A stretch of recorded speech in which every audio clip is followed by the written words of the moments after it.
నమస్తే welcome to burning politics. నిత్యం కద్దరు నేతల డైలాగ్ వారితో రణరంగాన్ని తలపించే తెలుగు నేల రాజకీయం రసకందాయంగా మారింది. సై అంటే సై అనే రేంజ్లో సాగుతున్న పొలిటికల్ దంగలపై ఒలుక్కేద్దాం. ఆదిలాబాద్ నియోజకవర్గం అక్షర క్రమంలో ముందుంది.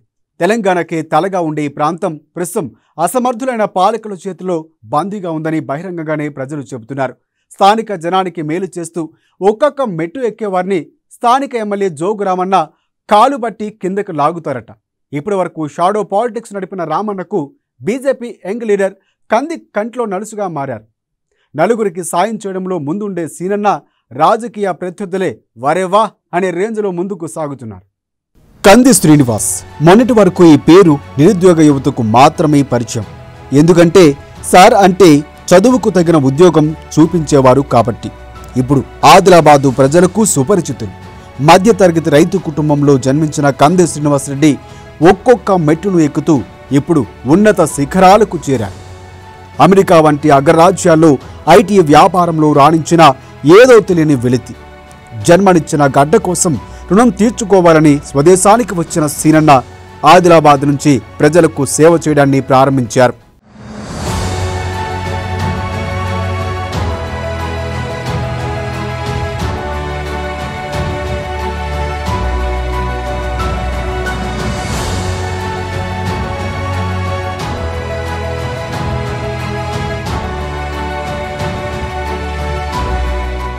ఇటీవల జైనత్ మండలం జామినిలో అప్పులు బాధ తాళలేక ఓ ఆదివాసీ రైతు ఇర్మా తులసిరాం పురుగుల మందు తాగి ఆత్మహత్య చేసుకున్నాడు.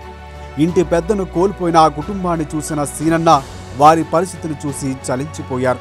వెంటనే ఏమాత్రం ఆలోచించకుండా చేతిలో ఉన్న ₹1,00,000 ఆ కుటుంబానికి ఇచ్చారు. అంతటితో ఆ యంగ్ లీడర్ ఊరుకోలేదు. రేపటి భవిష్యత్తు కోసం ఆ రైతు బిడ్డలిద్దరినీ చదివిస్తారని హామీ ఇచ్చారు. మరో ₹10,000 వారి ఖర్చులకు అందజేశారు. ఇది చూసిన వారంతా దట్ ఈజ్ సీనన్న అంటే. మరికొంతమంది మాత్రం నవలీడర్ సీనన్నకు జేజేలు పలుకుతున్నారు.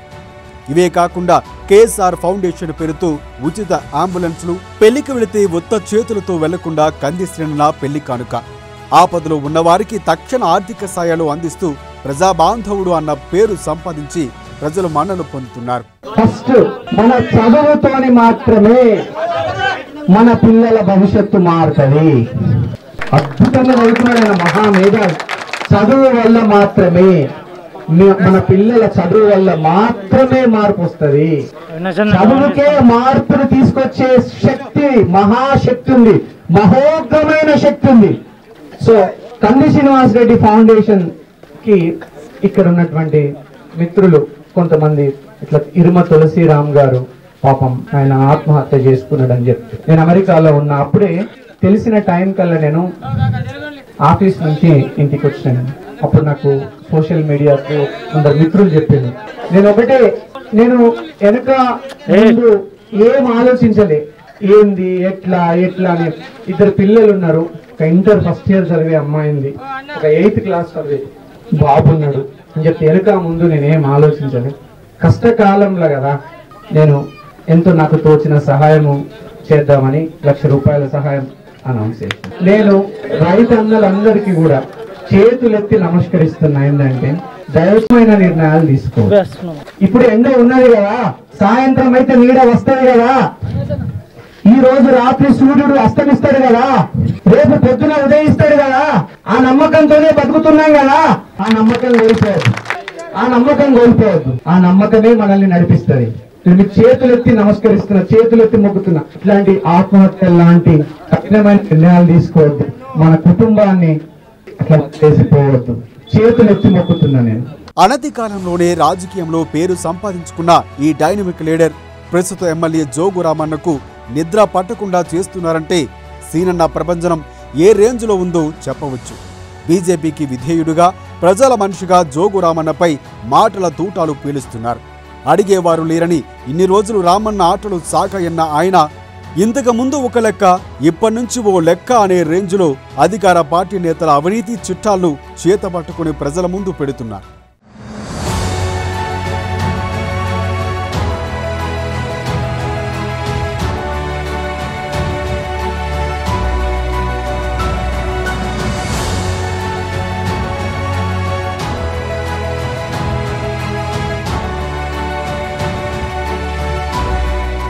కంది శ్రీనివాస్ దూకుడుగా వెళుతూ ఉంటే ఎమ్మెల్యే జోగురామన్న అనుచరులు సైతం ఆశ్చర్యపోతున్నారు.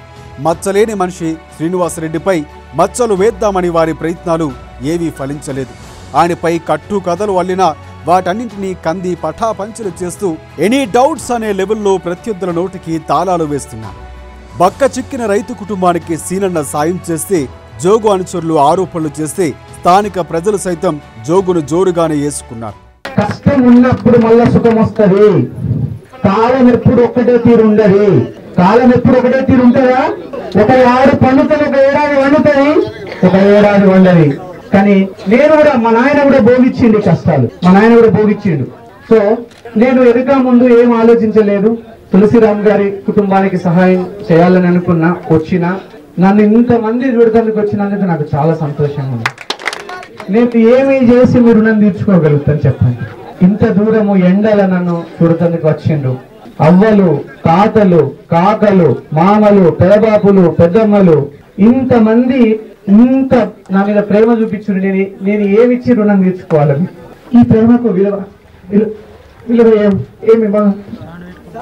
ఈ ప్రేమకు సరే మనుషులం అన్న తర్వాత ఉంటాం పోతాం, కానీ ఈ ప్రేమకు నేను దాసోహమైన నా కడుపులో నుంచి చెప్తున్నా. నేను ఇంతమంది రకరకాల విలేజెస్ నుంచి వచ్చిండు. ఒక్కటి మాత్రం చెప్తే, నేను కంది శ్రీనివాసరెడ్డి ఫౌండేషన్ మాత్రం 100 ఏళ్ళు కూడా నిలబెట్టేటట్టు నేను తీర్చిదిద్దుతా. నేను అమెరికాలో ఉన్నప్పుడు 2.5 సంవత్సరాల కిందట కంది శ్రీనివాసరెడ్డి ఫౌండేషన్ రూపుదిద్దుకున్నది. ఈ ఫౌండేషన్ సేవ మాత్రం కొనసాగుతూనే ఉంటది. ఈ ఫౌండేషన్ కు, కంది శ్రీనివాసరెడ్డి ఫౌండేషన్ కు అవ్వలు, తాతలు, కాకలు, మామలు, పెద్దవ్వలు, పెదబాబులు మీ అందరి ఆశీర్వాదం ఉండాలి. మీరు నడిపిస్తేనే ఈ ఫౌండేషన్ నడుస్తుంది. మీ కష్టకాలంలో తోడుండేందుకు మాకు అవకాశం ఇచ్చినందుకు నాకు చాలా సంతోషంగా ఉన్నది. స్థానిక ఎమ్మెల్యే చేయలేని పనిని కంది శ్రీనివాసరెడ్డి చేయడంతో అభినందించాల్సింది పోయి అబాండాలు వేయడం ఏంటని నియోజకవర్గ ప్రజలు నిప్పులు పోస్తున్నారు. కంది శ్రీనివాస్ మంచి పనులు చేస్తూ ఉంటే రామన్న కోటకు బీటలు పడుతున్నాయని, సీనన్న ప్రభంజనం చూసి జోగు ఎన్ని అసత్య ప్రచారాలు చేసినా అవన్నీ సీనన్నకు ఆశీర్వచనాలే అంటూ స్థానిక ప్రజలు అంటున్నారు. మొత్తం మీద సీనన్న అడుగు వేస్తే జోగు రామన్న గుండెల్లో గుబులు మొదలైందంటే రానున్న రోజుల్లో ఎలా ఉంటుందోనని అంటున్నారు ఆదిలాబాద్ నియోజకవర్గ ప్రజలు.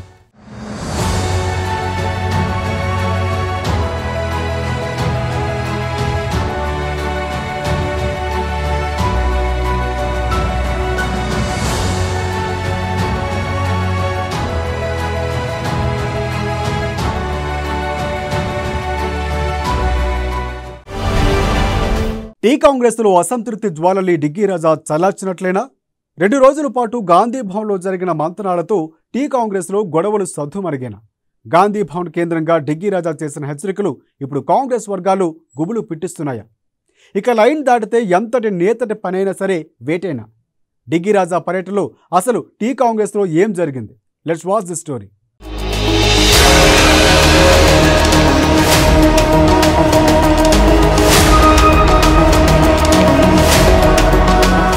తెలంగాణ కాంగ్రెస్లో సీనియర్ల అలకలు. దిగ్విజయ్ రాకతో మారిన సీన్. వలస వర్సెస్ ఒరిజినల్పై క్లాసులు. కాంగ్రెస్ అంతా ఒక్కటేనన్న డిగ్గీ రాజా. సీనియర్లకు స్పెషల్ క్లాసులు తీసుకున్న దిగ్విజయ్ గీత దాటి కామెంట్స్ చేస్తే వాతే.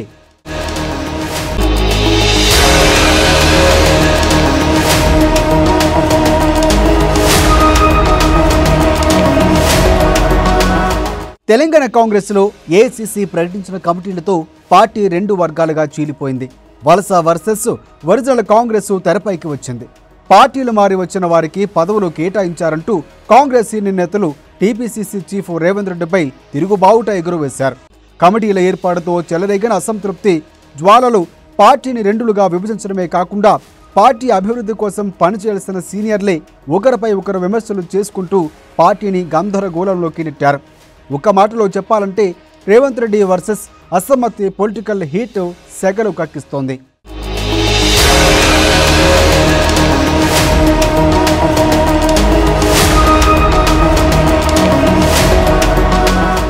ఈ అసంతృప్త జ్వాలలు అధిష్టానం గడపను సైతం తాకాయి. దీంతో ఉలిక్కిపడిన కాంగ్రెస్ హైకమాండ్ దిద్దుబాటు చర్యలకు ఉపక్రమించింది. టీ కాంగ్రెస్లో కమిటీతో ఏర్పడిన అసంతృప్తి జ్వాలలకు సంబంధించి పూర్వాపరాలు కాంగ్రెస్ హైకమాండ్ తెలుసుకుంటోంది. ఏసీసీ ప్రకటించిన కమిటీలపై ఆ పార్టీ సీనియర్ నేతలపై సీఎల్పీ నేత భట్టి విక్రమార్క, ఉత్తమ్ కుమార్ రెడ్డి, దామోదర రాజనరసింహ లాంటి నేతలు బయటకు వచ్చి మాట్లాడటంతో సమస్య మరింత జటిలమైంది.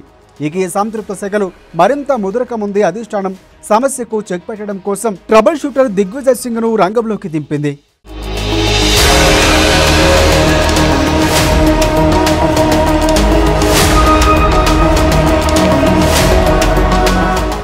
టీ కాంగ్రెస్కు ట్రీట్మెంట్ చర్యలు చేపట్టిన కాంగ్రెస్ అధిష్టానం ట్రబుల్ షూటర్గా పేరున్న దిగ్విజయ్ సింగ్ను రంగంలోకి దింపింది. రంగంలోకి దిగిన డిగ్గీ రాజా ముందుగా నిర్ణయించుకున్న సీనియర్ల మీటింగును వాయిదా వేయించి స్టాండింగ్లోనే మళ్లీ ట్రబుల్ షూటర్ అనిపించుకున్నారు. 2 రోజుల పాటు హైదరాబాద్లో మఖాం వేసి పర్యటించిన దిగ్విజయ్ సింగ్తో అసమ్మతి నేతలు తమ వాదనను వినిపించారు.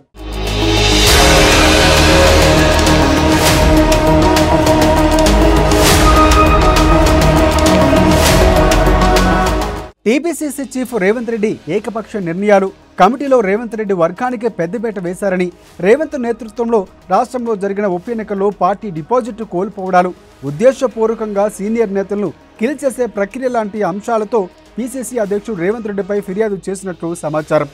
అయితే నేతలు అనుకున్నది ఒకటి, అక్కడ జరిగింది ఒకటి అన్నట్లుగా మీటింగ్ సారాంశం జరిగింది.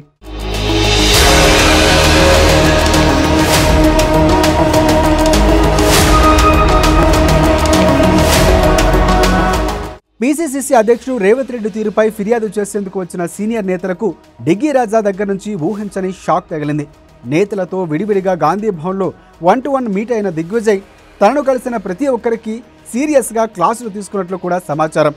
పార్టీలో సీనియర్ జూనియర్ పంచాయతీ ఏంటని ప్రశ్నించిన ఆయన సమస్యలు ఉంటే ఏసీసీ దృష్టికి తీసుకువెళ్లకుండా మీడియా ముందుకు ఎందుకు వెళ్తున్నారని ప్రశ్నించారు. రాష్ట్రంలో ఎవరు ఏం చేస్తున్నారో అన్నీ తెలుసు అని చెప్పిన డిగ్గీ రాజా హైకమాండ్ చూస్తూ ఊరుకోదని హెచ్చరించారట.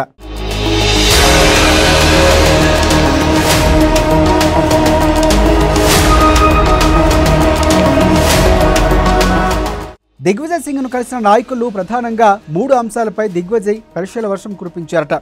అసలు విషయంలో బీఆర్ఎస్ను వచ్చే ఎన్నికల్లో ఓడించేందుకు వారి దగ్గర ఉన్న వ్యూహం ఏంటన్నదాని ప్రశ్న మొదటి ప్రశ్న. పార్టీ బలోపేతం కోసం మీరు చేస్తున్న మీ పాత్ర ఏంటి అన్నది రెండో ప్రశ్న. అంతర్గత సమస్యలు, వాటి పరిష్కారానికి వారి దగ్గర ఉన్న సూచనలు ఏంటి? వీటితో పాటు ఆయా నేతలు గత ఎన్నికల్లో వచ్చిన ఓట్లు ఎన్ని? ఇప్పుడు నియోజకవర్గంలో పార్టీ పరిస్థితి ఏంటి? ప్రజా సమస్యలపై వారి నియోజకవర్గంలో వారు చేసిన పోరాటాలేంటి అంటూ దిగ్విజయ్ సింగ్ నేతలపై తన ప్రశ్నలతో ఎన్కౌంటర్ చేసినంత పనిచేశారట. దీంతో డిగ్గీ రాజాను కలిసేందుకు వెళ్లిన నాయకులు ఊహించిన దానికి భిన్నంగా ఉండడంతో తెల్లముఖాలు వేశారని గాంధీ భవన్లో గుసగుసలు వినిపిస్తున్నాయి.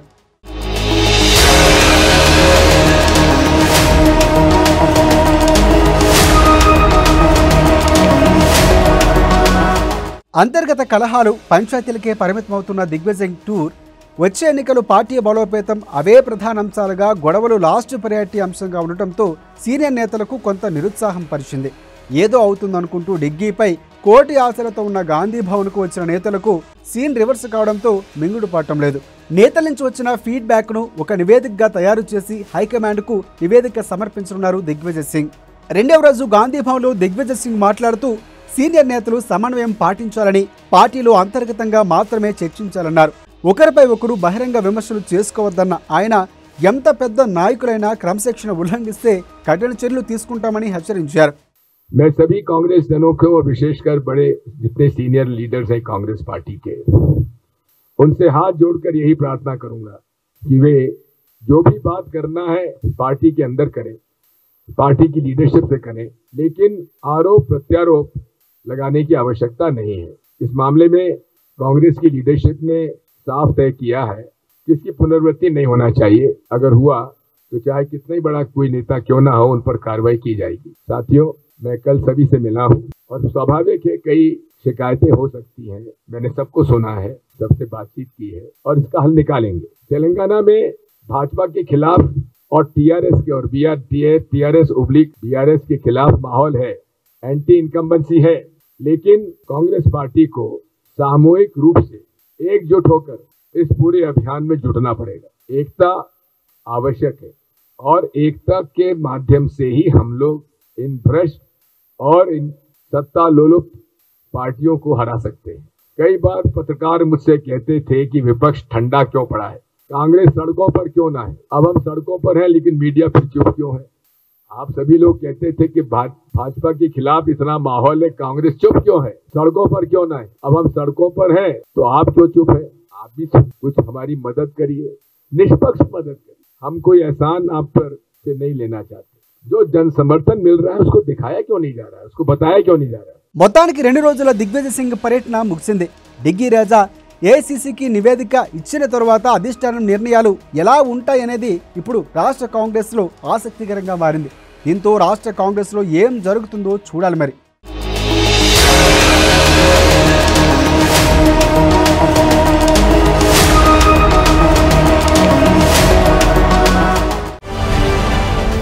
ఏపీ రాజకీయాలు రోజు రోజుకు ఇంట్రెస్టింగ్గా మారుతున్నాయి.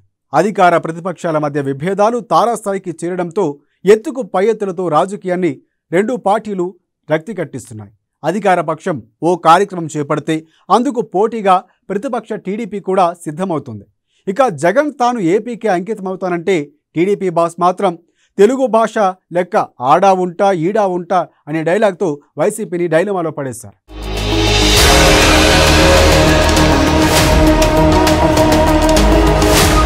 టీడీపీ బాస్ని ఇరుకును పెట్టిన సీఎం జగన్.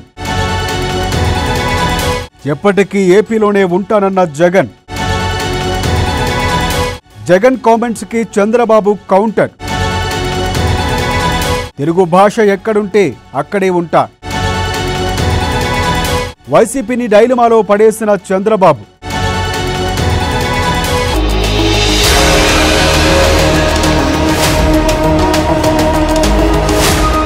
ఏపీలో అధికార వైసీపీ ప్రతిపక్ష టీడీపీల మధ్య వారు ఉధృతంగా మారుతోంది. 2 పార్టీలు వేటికవే వ్యూహాల్లో మునిగిపోయాయి.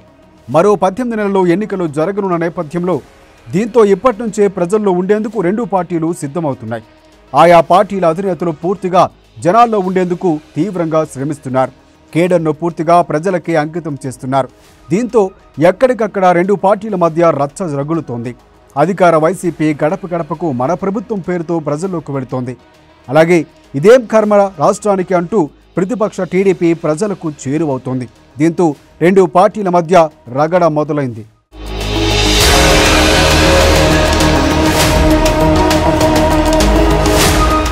ఇటీవల ఖమ్మంలో టీడీపీ అధినేత చంద్రబాబు సభ పెట్టిన నేపథ్యంలో అదే సభను ఆయుధంగా వాడుకున్నారు ఏపీ సీఎం జగన్. చంద్రబాబులా ఆ రాష్ట్రం ఈ రాష్ట్రమని తాము చెప్పడం లేదని, పవన్లా ఈ భార్య కాకపోతే ఆ భార్య అని చెప్పడం లేదని సెటైర్లు వేశారు. ఇక్కడే ఉంటా, ఇక్కడే రాజకీయం చేస్తా, ఇక్కడ ప్రజల సంతోషమే నా విధానం అంటూ తేల్చి చెప్పారు ఏపీ సీఎం జగన్. కడప జిల్లా టూర్లో సీఎం జగన్ చేసిన కీలక ప్రకటన ఇప్పుడు బాబును డిఫెన్స్లో పడేసింది. తాము ఏపీలోని రాజకీయం చేస్తామని తమ విధానాన్ని తేల్చి చెప్పారు. చంద్రబాబు మాదిరిగా నేను ఈ రాష్ట్రం కాకపోతే ఆ రాష్ట్రమనో, ఈ పార్టీ కాకపోతే మరో పార్టీనో అని నేను అనడం లేదు. చంద్రబాబు నాయుడు గారి పార్టీతో పాటు కలిసి ఉన్న దత్తపుత్రుడి మాదిరిగా ఈ భార్య కాకపోతే మరో భార్య అని చెప్పి కూడా నేను అనడం లేదు. ఇదే నా రాష్ట్రం, ఇక్కడే నా నివాసం, ఇక్కడే నా మమకారం, ఇక్కడ ఉన్న 5 కోట్ల ప్రజలే నా కుటుంబం, ఇక్కడే నా రాజకీయం, ఈ ప్రజల ఇంటింటి సంతోషమే నా విధానం అని చెప్పి మాత్రమే నేను ఈరోజు గట్టిగా నిలదీస్తా ఉన్నా. తేడా గమనించమని చెప్పి నేను కోరుతా ఉన్నాను. ఇవాళ నేను మిమ్మల్ని అందరినీ కూడా ఒకటే అడుగుతా ఉన్నా. నాయకుడు అనేవాడు ఎలా ఉండాలి అనేది నేను ఇంతకు ముందు ప్రతిపక్షంలో ఉన్నప్పుడు చెప్పేవాడిని. నాయకుడు అనేవానికి విశ్వసనీయత ఉండాలి. నాయకుడు అనేవాడు ఒక మాట చెబితే ఆ మాట మీద నిలబడతాడు అన్న నమ్మకం ప్రతి మనిషికి ఉండాలి, ప్రతి కార్యకర్తకు ఉండాలి. కార్యకర్తలు గ్రామాల్లోకి వెళ్ళినప్పుడు పలాని వాడు మా నాయకుడని కాలరెగరేసుకొని చెప్పే పరిస్థితిలో ఆ నాయకుడు ఉండాలి అని చెప్పి ఎప్పుడూ చెప్తా ఉన్నా. ఈ రోజు ఈ 3.5 సంవత్సర పరిపాలన తర్వాత మీ బిడ్డనే నీ పొద్దు గర్వంగా చెప్పగలుగుతా ఉన్నాను. 98% మేనిఫెస్టో ఎన్నికల వేళ ఏదైతే చెప్పామో ఆ ఎన్నికల వేళ చెప్పిన మేనిఫెస్టో ఒక భగవద్గీత గాను, ఒక ఖురాన్ గాను, ఒక బైబిల్ గాను భావించి ఈ రోజు 98% హామీలను నెరవేర్చిన తర్వాత ఈ రోజు ప్రతి కార్యకర్త కూడా గడప గడపకు పోతా ఉన్నాడు. పోయి ప్రతి ఇంట్లో చెప్తా ఉన్నాడు, అక్క చెల్లి అన్న ముఖ్యమంత్రి అయ్యాడు, బ్రతుకులు మారాయి, ఇదిగో మేనిఫెస్టో 98% హామీలు అమలయ్యాయి, నిజమా కాదా అక్క అని చెప్పి ఇవాళ ప్రతి కార్యకర్త కూడా చెప్పగలుగుతా ఉన్నాడు. నాయకత్వం అంటే ఇది. సీఎం జగన్ చేసిన వ్యాఖ్యలకు చంద్రబాబు విజయనగరం జిల్లా బొబ్బిలి బహిరంగ సభలో కౌంటర్ ఇచ్చారు. జగన్ తాను ఎక్కడ ఉంటానని అడుగుతున్నారని, ఈ బొబ్బిలి కోటలో చూడు, ప్రజల హృదయాల్లో ఉంటా, వాళ్ల మనస్సుల్లో ఉంటాను అన్నారు చంద్రబాబు. తెలుగువారు అమెరికాలో ఉన్నా, తమిళనాడులో ఉన్నా, తెలంగాణలో ఉన్నా వాళ్లతోనే ఉంటానన్నారు. ఎక్కడ తెలుగు వాళ్ళు ఉంటే అక్కడ ఉంటా, అదే జగన్కు తన సమాధానమన్నారు. ఆడా ఉంటా ఈడా ఉంటానని సినిమా రేంజ్లో డైలాగ్ చెప్పేశారు చంద్రబాబు. తమ్ముళ్ళు మీ పాస్బుక్ పైన ఎవరి ఫోటో ఉంది? ఎవరి ఫోటో ఉంది? మామూలుగా ఏం చేస్తారంటే దొంగల ఫోటోలన్నీ పోలీస్ స్టేషన్లో ఉంటాయి. అవునా కాదా? వాంటెడ్ దొంగల కింద. ఇప్పుడు మీకెందుకు పెట్టారంటే గుర్తు చేయడానికి. 40,000 కోట్ల రూపాయలు దోచుకున్న గనుడు ఎవరంటే ప్రతిరోజు ఆయన ముఖం మీరు చూడాలి. మీ పూర్వీకులు ఇచ్చిన భూమి జగన్ రెడ్డి ఇచ్చాడా? వీళ్ళ తాత సొమ్మ, వీళ్ళ అబ్బ జాగీరా? నీ భూమి పైన ఆయన బొమ్మ ఒప్పుకుంటారా మీరు? దాంతో ఆగల సర్వే పేరు పెట్టి సర్వే రాళ్ల పైన కూడా జగన్ బొమ్మ. శభాష్ జగన్ రెడ్డి, నిన్ను అప్రిషియేట్ చేస్తున్నానయ్యా. గవర్నమెంట్ ఆఫ్ ఇండియా ఇమ్మీడియట్ గా జగన్మోహన్ రెడ్డి పిలిచి భారత రత్న అవార్డు ఇవ్వాలి. ఇలాంటి గొప్ప నాయకుడు ఎక్కడా ఉండడు. ఫోటో పిచ్చి, రంగుల పిచ్చి. మన కర్మ ఈ సైకో. మాట్లాడితే నా మీద కేసులు పెడతానే ఉన్నాడు, ఎతుకుతూనే ఉన్నాడు. ఎతుక్కోమన్నా పీక్కోమన్నా ఏం చేస్తావు నువ్వు? కోపం వస్తుంది, సభ్యత అడ్డం వస్తుంది, కొంచెం హుందాగా ఉండాలనిపిస్తుంది. లేకపోతే 40 ఏళ్లు సంపాదించుకున్న నా ప్రతిష్ట నేనే దిగదార్చుకోవడానికి సిద్ధంగా లేనని మరొకసారి మీ అందరికీ తెలియజేస్తున్నా. జగన్ తరహాలో ఒక రాష్ట్రం ముఖ్యమని, అధికారం ముఖ్యమని చెప్పను అని, తనకు తెలుగు జాతి ముఖ్యమని, తెలుగు ప్రజల ముఖ్యమని చంద్రబాబు అన్నారు. తెలుగు ప్రజలు ఎక్కడుంటే తాను అక్కడ ఉంటానని, వాళ్లకు ఏ కష్టం వచ్చినా తాను అండగా ఉంటానని తెలిపారు. తెలుగు జాతి ప్రయోజనాల కోసమే తెలుగుదేశం పార్టీ పుట్టిందని చంద్రబాబు హై వోల్టేజ్ కామెంట్ చేశారు.